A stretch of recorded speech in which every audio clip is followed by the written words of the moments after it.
Bismillahirrahmanirrahim. Assalamualaikum warahmatullahi wabarakatuh.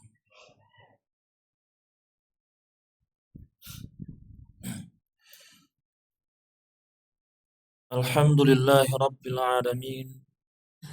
Wassalatu wassalamu ala rasulihil amin. Nabiyyina Muhammadin wa ala alihi wa sahbihi ajma'in. Amma ba'd. Jamaah Masjid As-Salam rahimakumullah. Alhamdulillah, di petang hari ini kita bisa melanjutkan pelajaran kita yang sudah lama libur dari sebelum bulan Ramadan. Alhamdulillah bisa kita lanjutkan lagi pada Ramadan ini. Dan apa yang kita baca, buku yang kita baca ini sekali lagi berbicara tentang kelanjutan tentang masalah tauhid, yakni mentauhidkan Allah Subhanahu wa taala.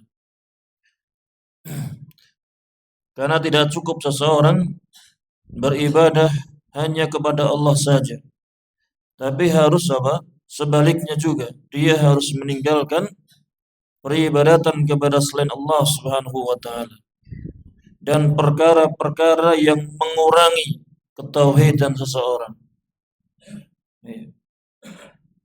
Perkara apa saja yang berlawanan dengan tauhid, yang bisa mengurangi tauhid seseorang, yakni dengan mengetahui perkara-perkara yang mereka orang para ahlu jahiliyah, orang-orang jahiliyah zaman dahulu mereka kerjakan, yang kemudian oleh Nabi Shallallahu Alaihi Wasallam beliau ingkari apa yang ada pada mereka.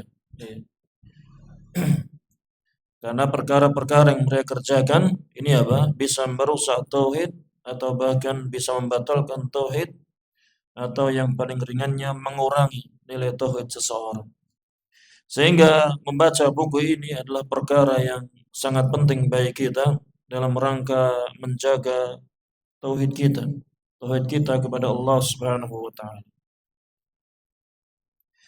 Jamaah rahimakumullah, di pertemuan yang dulu terakhir, yakni kita sudah selesai di masalah yang ke-38, sehingga di petang hari ini insyaallah kita akan membaca masalah yang ke-39 di halaman 145. Ya. Masalah yang ke-39 dari perkara-perkara jahiliyah, yakni al-ilhadu fi asma'illahi ta'ala, yakni ilhad, yakni penyimpangan atau mereka orang-orang jahiliyah mengingkari dalam perkara nama-nama Allah Subhanahu wa taala. Mereka mengingkari sebagian nama Allah Subhanahu wa taala. Mereka orang-orang jahiliyah ini mengingkari. Dan sebelumnya tentunya kita sudah ketahui bahwasannya kewajiban bagi kita untuk beriman kepada Allah Subhanahu wa taala. Suatu keharusan bagi kita seorang muslim beriman kepada Allah Subhanahu wa taala. Dan beriman kepada Allah Subhanahu wa taala ini mencakup 4 perkara. Ya, beriman kepada Allah Subhanahu wa taala ini mencakup 4 perkara. Yang pertama apa? Beriman bahwasannya Allah itu ada. Yang pertama beriman bahwasannya Allah itu ada. Ya. Kemudian yang kedua beriman bahwasannya atau beriman terhadap rububiyahnya Allah, yakni apa? Beriman terhadap perbuatan-perbuatan yang menjadi kekhususan bagi Allah Subhanahu wa taala, seperti menciptakan, memberikan rezeki, menghidupkan, mematikan. Kita harus mengimani itu apa? Itu murni bagi Allah, untuk Allah Subhanahu wa taala. Ya. Kemudian yang ketiga yakni kita beriman terhadap apa? Uluhiyahnya Allah taala, yakni hanya Allah saja yang berhak untuk diibadahi. Kemudian yang keempat yakni beriman terhadap nama-nama dan sifat-sifat bagi Allah Subhanahu wa taala. Ya. Jadi seseorang dikatakan beriman kepada Allah Subhanahu wa taala ketika seseorang itu beriman terhadap 4 perkara ini. Dia beriman bahwasannya Allah itu ada, beriman bahwasannya yang menciptakan, yang menghidupkan, yang mematikan, yang rezeki itu Allah Subhanahu wa taala, beriman bahwasannya peribadatan ini hanya untuk Allah Subhanahu wa taala. Ibadah itu apa? Hak Allah Subhanahu wa taala. Kemudian yang ketiga, yang keempat, yang terakhir, dia harus beriman, menetapkan, meyakini bahwasannya Allah ini memiliki nama-nama yang agung, memiliki sifat-sifat yang mulia. Ya. Dan apa yang kita bahas ini yakni apa? Di perkara yang terakhirnya, yakni beriman terhadap nama-nama dan sifat-sifat bagi Allah Subhanahu wa taala. Adapun mereka orang-orang jahiliyah, mereka apa? Melakukan ilhad, mereka menyelewengkan, bahkan mereka mengingkari, kufur terhadap sebagian nama-nama Allah Subhanahu wa taala.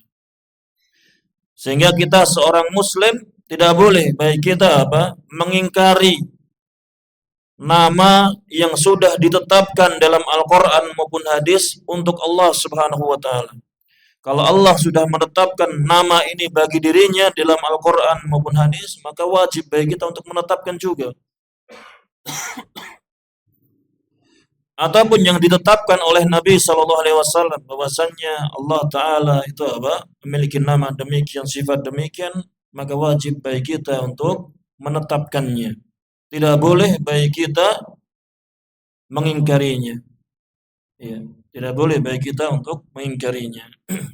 Dan di masalah yang ke-39 ini mereka orang-orang jahiliyah al-ilhadu fil asma, yakni mereka mengingkari, menyimpang di dalam nama-nama Allah Subhanahu wa taala.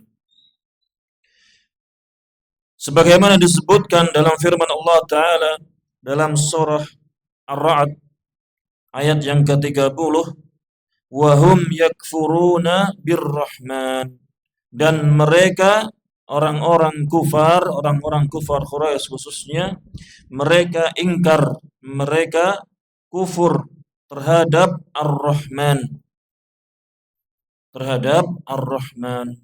Mereka mengingkari, tidak menetapkan nama Ar-Rahman bagi Allah Subhanahu wa taala.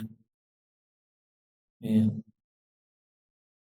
Adapun kita apa? Menetapkan nama Ar-Rahman bagi Allah Subhanahu wa taala. Kita sering baca, bahkan setiap hari kita membacanya. Dalam apa? Dalam salat kita, dalam keseharian kita baca apa? Bismillahirrahmanirrahim. Bismillahirrahman. Dengan menyebut nama Allah Ar-Rahman Ar-Rahim. Ya.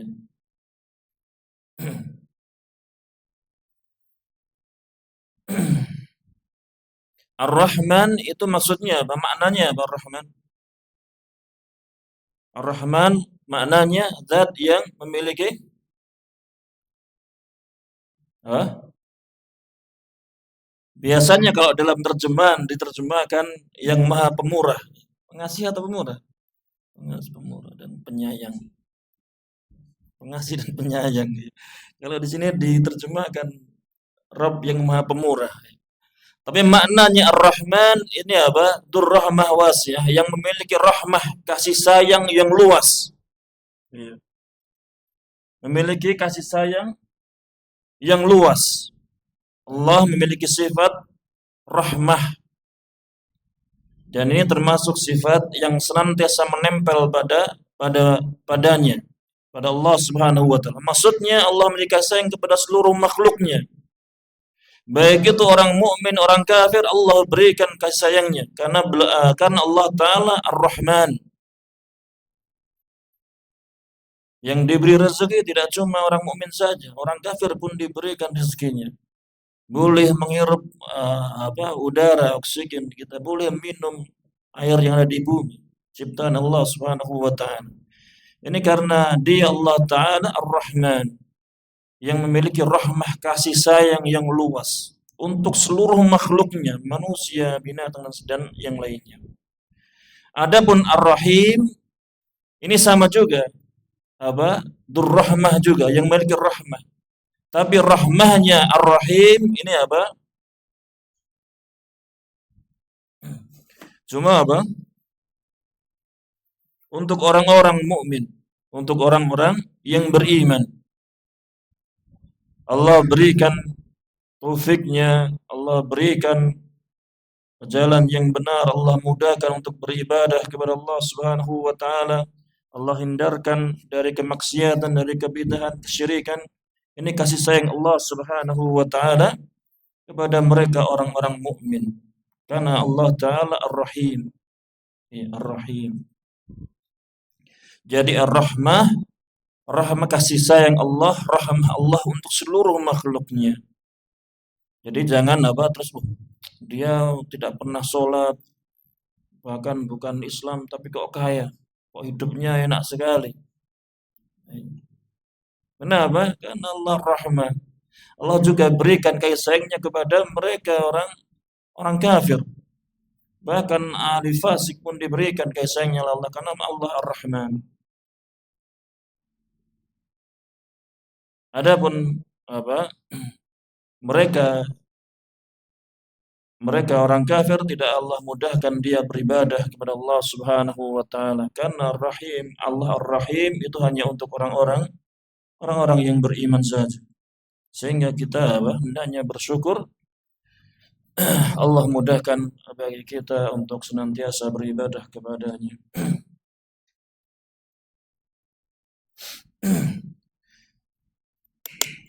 Jamaah rahimani wa rahimakumullah. Ahlul jahiliyah yulhiduna fi sifati. Orang-orang jahiliyah mereka mengingkari sifat-sifat bagi Allah Subhanahu wa taala dalam masalah yang sebelumnya ini. Bahwasanya orang-orang jahiliyah mengingkari, menyelewengkan sifat-sifat bagi Allah Subhanahu wa taala. Di antaranya mereka orang jahiliyah mengingkari, menyelewengkan sifat ilmu bagi Allah taala. Kata mereka, "Walakin dhanantum anna Allah la ya'lamu katsiran mimma ta'malun." Akan tetapi kalian orang-orang kufar, kalian menyangka bahwasannya Allah taala itu tidak mengetahui kebanyakan dari apa-apa yang kalian kerjakan. Mereka mengingkari atau membatasi ilmu Allah Subhanahu wa taala. Membatasi sifat ilmu bagi Allah Subhanahu wa taala. Sehingga ada beberapa perkara yang mereka kerjakan Allah tidak tahu. Ini penyelewengan mereka terhadap sifat Allah Subhanahu wa taala, ilmu, sifat ilmu bagi Allah Subhanahu wa taala. Kemudian wa yulhiduna fi asma'illahi subhanahu wa ta'ala fayanfunaha. Dan mereka orang-orang jahiliyah mereka mengingkari dalam perkara nama-nama Allah Subhanahu wa taala. Kemudian mereka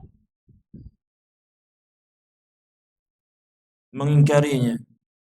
Ya. Mereka menyimpang di dalam nama-nama Allah taala, fayanfunha, kemudian mereka mengingkari nama-nama tersebut. Kama qala ta'ala, sebagaimana firman Allah Subhanahu wa taala tadi, wa hum yakfuruna birrahman. Dan mereka orang-orang kufar ini mereka kufur, mereka ingkar terhadap Ar-Rahman, terhadap Ar-Rahman. War-Rahmanu, dan kata Ar-Rahman, nama Allah Ta'ala Ar-Rahman, min asma'ihi subhanahu wa ta'ala, di antara, termasuk di antara nama-nama Allah Subhanahu wa ta'ala. Wadhalika, dan hal itu disebutkan anna Rasulullah sallallahu alaihi wasallam lamma arada an yaktuba sulha bainahu wa bainal musyrikin fil Hudaybiyah, bahwasanya Rasul sallallahu alaihi wasallam ketika beliau ingin untuk menulis perjanjian sulh, menulis surat perjanjian antara beliau dan kaum musyrikin kufar Quraisy pada perjanjian Hudaybiyah.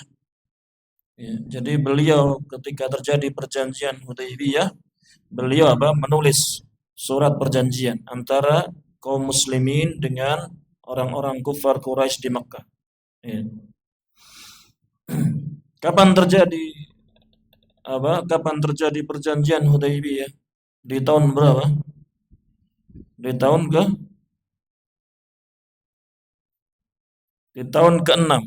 Di tahun ke-6 Hijriah.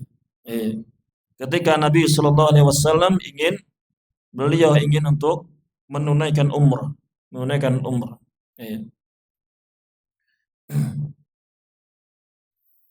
Karena ada permusuhan antara kaum muslimin dengan kufar Quraisy, maka singkat ceritanya, beliau Nabi SAW mengutus Utsman bin Affan untuk negosiasi dengan orang kufar Quraisy.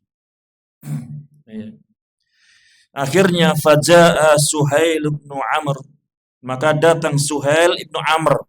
Suhail bin Amr ini utusan, juru pidatonya orang kufar Quraisy yang diutus untuk melakukan perjanjian damai dengan Nabi sallallahu alaihi wasallam di Hudaybiyah. Di Hudaybiyah. Walaupun akhirnya Suhail bin Amr ini masuk Islam nantinya. Masuk Islam di tahun ke-8 atau sekitar itu. Faqala, maka Suhail ini berkata, utusan dari kufar Quraisy ini berkata, hati, kemari, uktub bainana wa bainakum kitaban. Tulislah surat di antara kami dan kalian. Untuk menulis surat perjanjian, buku, kitaban, menulis sebuah surat di antara perjanjian di antara kaum muslimin dan kufar Quraisy. Fada'an Nabi sallallahu alaihi wasallam al-katiba. Kemudian Nabi sallallahu alaihi wasallam menyeru juru tulisnya. Ya, ini siapa? Juru tulisnya di sini ya, bukan penulisnya Al-Qur'an. Jadi juru tulisnya di perjanjian Hudaybiyah, ya ini Ali bin Abi Thalib. Ali bin Abi Thalib radhiyallahu anhu. Maka faqala Nabi sallallahu alaihi wasallam, maka kemudian Nabi sallallahu alaihi wasallam bersabda, yakni istilahnya? Mendikte biar ditulis oleh Ali bin Abi Thalib. Uktub, tulislah Bismillahirrahmanirrahim. Tulislah Bismillahirrahmanirrahim. Ali bin Abi Thalib disuruh menulis Bismillahirrahmanirrahim di dalam surat perjanjian itu Hudaybiyah antara kaum muslimin dengan kufar Quraisy. Ketika mau ditulis, Ketika ditulis Bismillahirrahmanirrahim, maka apa? Suhail tadi, utusan dari kufar Quraisy tadi mengatakan, Ammar Rahmanu fawallahi.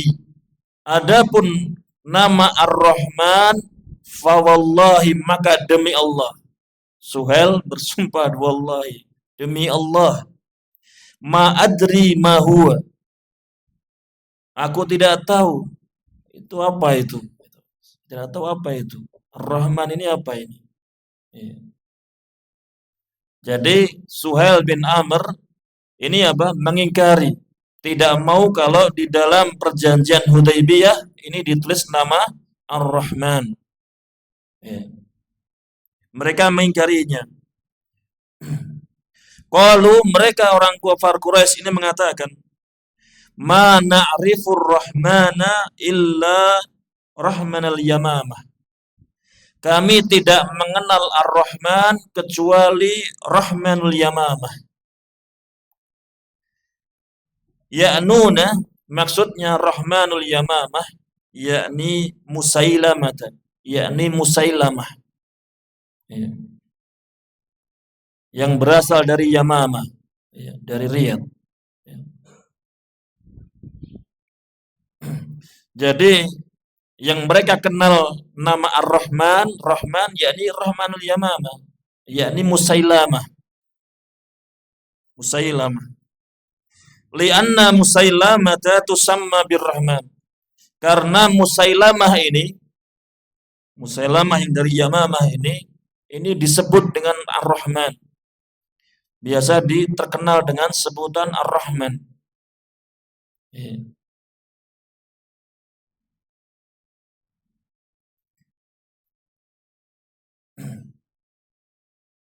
Iya, Musailamah. Musailamah ini seperti yang Musailamah kita ketahui, yakni apa? Yang nanti Allah bongkar apa? Allah nampakkan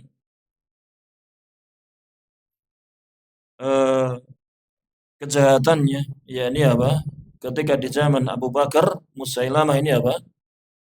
Diperangi karena Musailamah ini mengaku sebagai apa?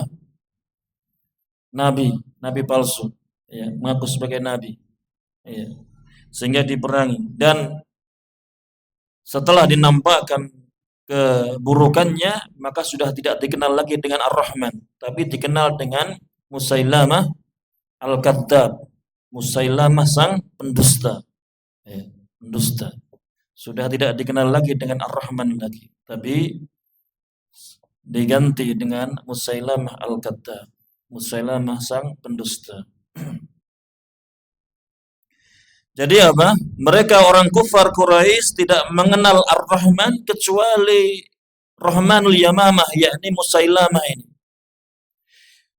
Sehingga mereka mengingkari, menolak kalau dalam perjanjian Hudaybiyah ini ditulis, diawali dengan Bismillahirrahmanirrahim. Maka kemudian fa'anzalallahu ta'ala, maka kemudian Allah menurunkan ayat ini, wahum yakfuruna birrahman, dan mereka ingkar, kufur terhadap Ar-Rahman. Ya. Qul, katakanlah, huwa rabbi la ilaha illahu. Katakanlah, dia ini adalah Rabbku. Dia yakni Ar-Rahman ini adalah Rabbku. Tidak ada sesembahan yang hak kecuali Dia.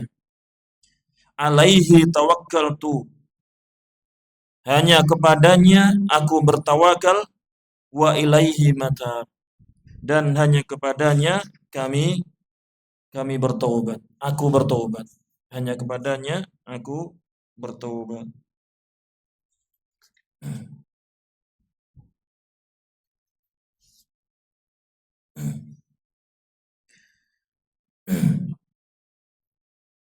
Iya, ini apa?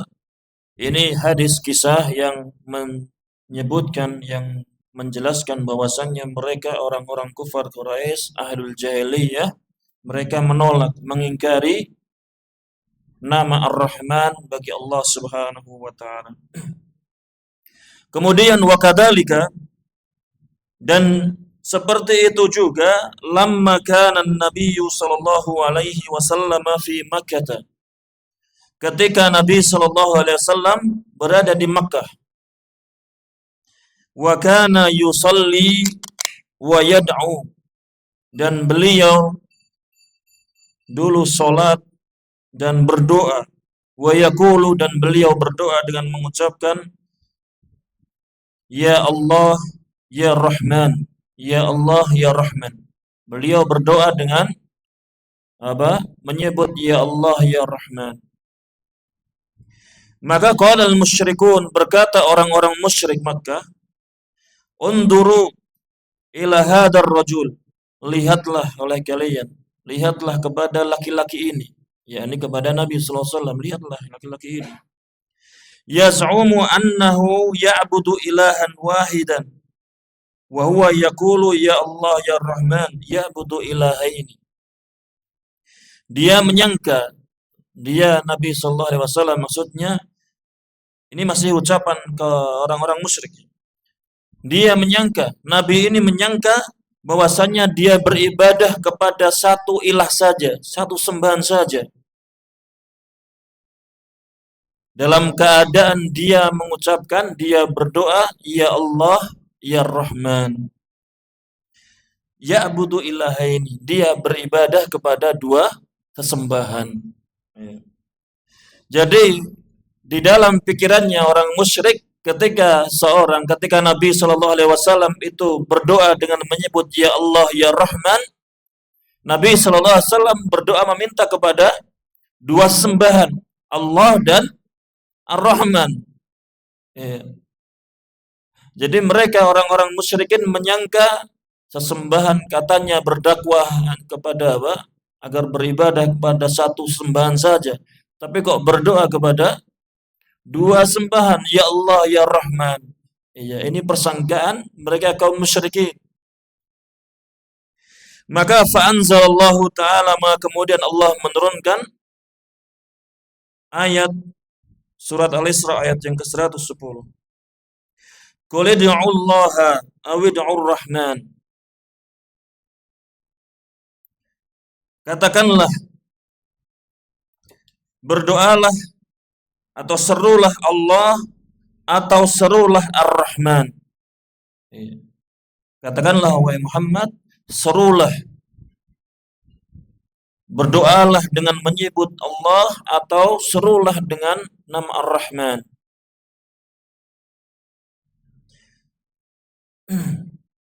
Ayyamma tad'u falahul asmaul husna. Dengan nama yang mana saja, dengan nama yang mana saja kamu panggil, kamu seru, Dia Allah Subhanahu wa taala memiliki nama-nama yang indah, memiliki asmaul husna. Maksudnya apa? Fa asmaullahi katsiratun. Nama-nama Allah itu banyak. Nama-nama Allah itu banyak. Wa ta'addudul asma'i la yadullu ala ta'addudil musamma. Banyaknya nama-nama tidaklah menunjukkan banyaknya zat yang dinamai. Jadi ada nama Allah Ar-Rahman Ar-Rahim, itu bukan tiga zat, tapi apa? Satu zat saja yang memiliki banyak nama.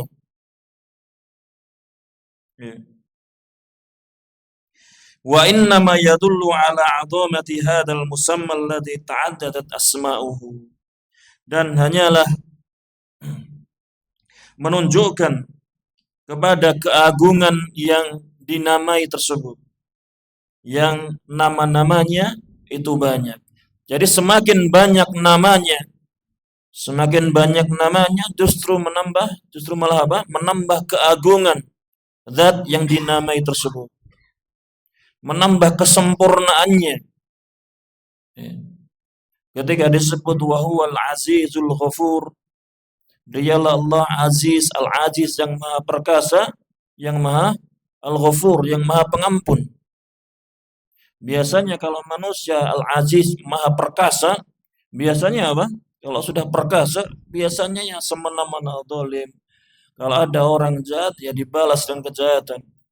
Tapi dalam ayat ini Allah Al-Azizul Ghafur, dialah Al-Aziz yang perkasa, tapi di sini Al-Ghafur, Maha Pengampun, yang Maha Perkasa lagi Maha Pengampun.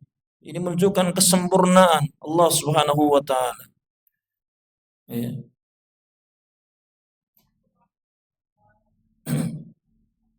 Bukan dua ilah. Al-Aziz itu zat yang lain, Al-Ghafur zat yang lain, bukan. Ini semuanya nama bagi Allah Subhanahu wa taala. Semakin banyak nama-namanya, maka apa? Semakin menunjukkan kesempurnaan bagi dirinya.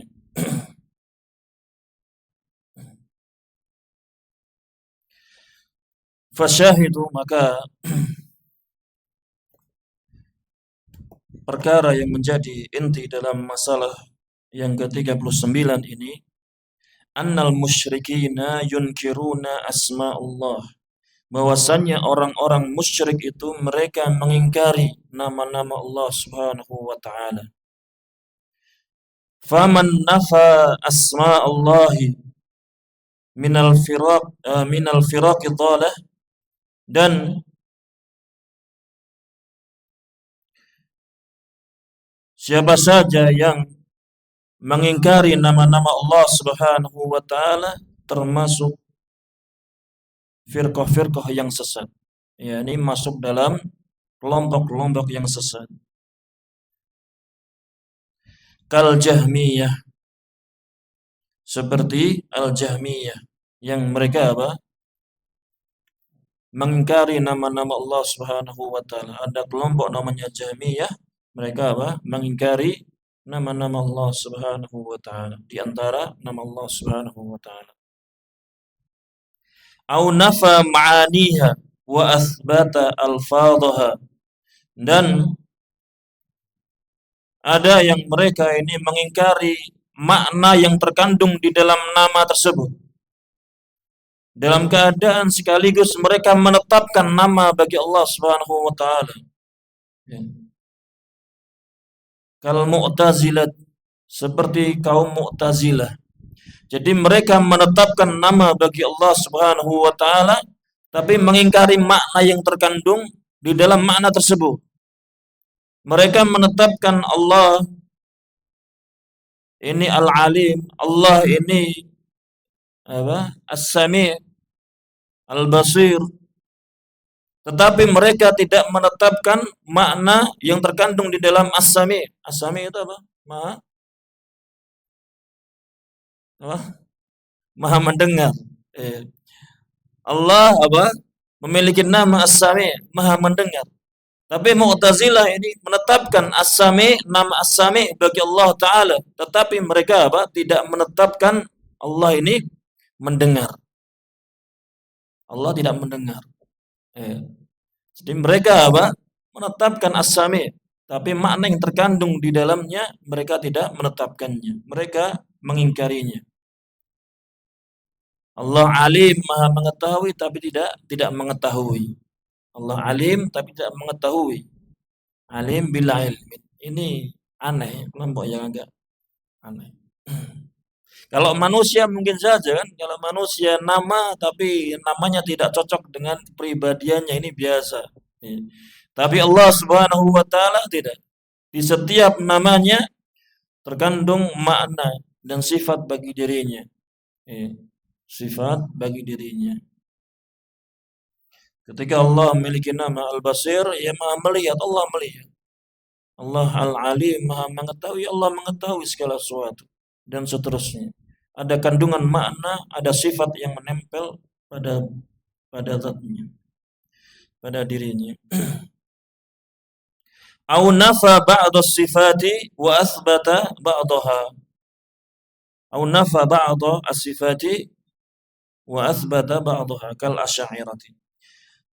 Atau ada orang yang mereka mengingkari sebagian sifat-sifat Allah Ta'ala. Mereka mengingkari sifat-sifat Allah Ta'ala dan menetapkan sebagian sifat-sifatnya. Seperti kelompok Asy'ariyah. Fa'innahu yakunu warithan li ahli jahiliyah. Maka kelompok-kelompok yang seperti ini, orang yang seperti ini sifatnya, yang mereka mengingkari nama-nama atau mereka mengingkari makna-makna yang terkandung di dalamnya, atau mereka mengingkari sebagian sifat dari sifat-sifat Allah Ta'ala, maka mereka ini warisan, mereka ini menjadi pewaris yang menerima warisan li ahli jahiliyah, pewaris para untuk ahli orang-orang jahiliyah. Tentunya tidak boleh bagi kita untuk menyerupai orang-orang jahiliyah. Tidak boleh bagi kita orang muslim mengingkari menyerupai orang-orang jahiliyah. Wa qad qala Allah Ta'ala muthbitan asma'ahu, dan sungguh Allah Ta'ala telah berfirman dalam keadaan menetapkan nama-namanya. Allah Ta'ala berfirman, walillahil asma'ul husna fad'uhu biha. Dan Allah Ta'ala ini memiliki asma'ul husna, memiliki asma'ul husna. Fad'uhu biha, maka apa? Serulah ia dengannya. Maka berdoalah dia, berdoalah kepada Allah dengan asmaul husna itu. Dengan menyebut nama asmaul husna tadi. Ya. Fad'uhu biha. Ya.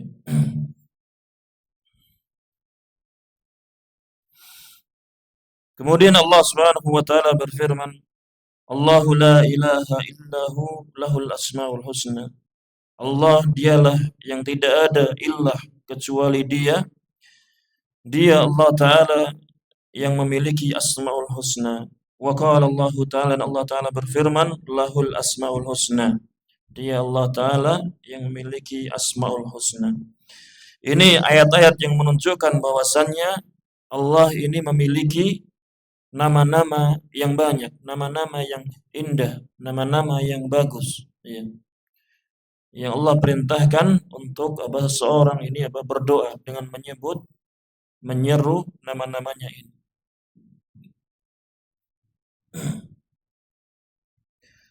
Kemudian Nabi sallallahu alaihi wasallam yaqul, Nabi sallallahu alaihi wasallam bersabda, beliau berdoa, as'aluka, aku memintamu ya Allah, as'aluka, aku berdoa kepadamu, aku meminta kepadamu, bikulli ismin huwa laka, dengan seluruh nama yang nama itu adalah milikmu. Sammaita bihi nafsaka, yang engkau telah menyebutkannya, engkau telah menamainya dengannya dirimu, yang engkau telah menamai dengannya dirimu. Au 'allamtahu ahadan min khalqik, atau nama yang engkau telah ajarkannya, engkau beritahukannya kepada seseorang dari makhlukmu. Au anzaltahu fi kitabika, atau nama-nama yang engkau telah menurunkannya di dalam kitabmu.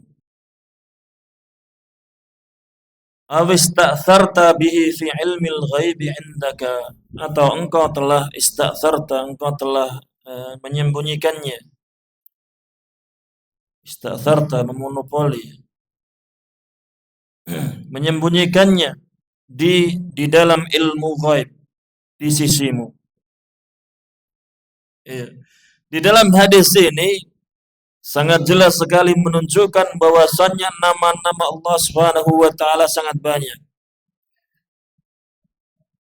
Ya, ini nama yang samaita bihi nafsak, engkau yang telah memberikan nama tersebut untuk dirimu, atau engkau telah ajarkan ya Allah nama tersebut kepada seseorang di antara makhlukmu.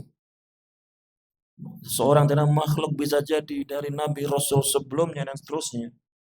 Au anzaltahu fi kitabika, atau nama yang kau telah menurunkannya di dalam kitabmu, atau nama yang kau telah menyembunyikannya pada ilmu ghaib. Ada nama yang tidak diajarkan, tidak diberitahukan kepada makhluknya. Ini menunjukkan bahwasannya nama-nama Allah Subhanahu wa taala ini Ini sangat banyak. Ini sangat banyak.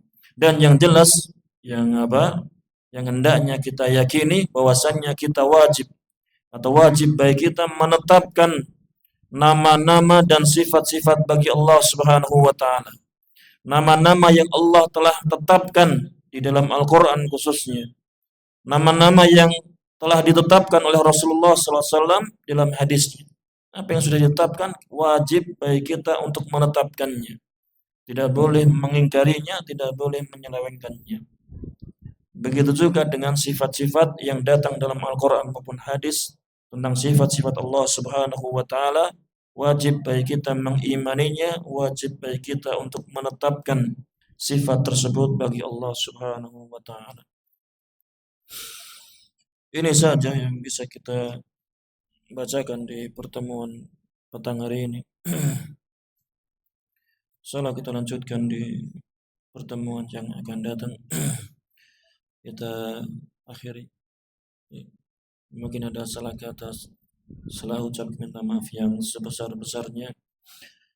Saya akhiri wa sallallahu ala nabiyyina Muhammadin wa ala alihi wa sahbihi wa sallam. Jazakumullahu khairan. Wassalamualaikum warahmatullahi wabarakatuh.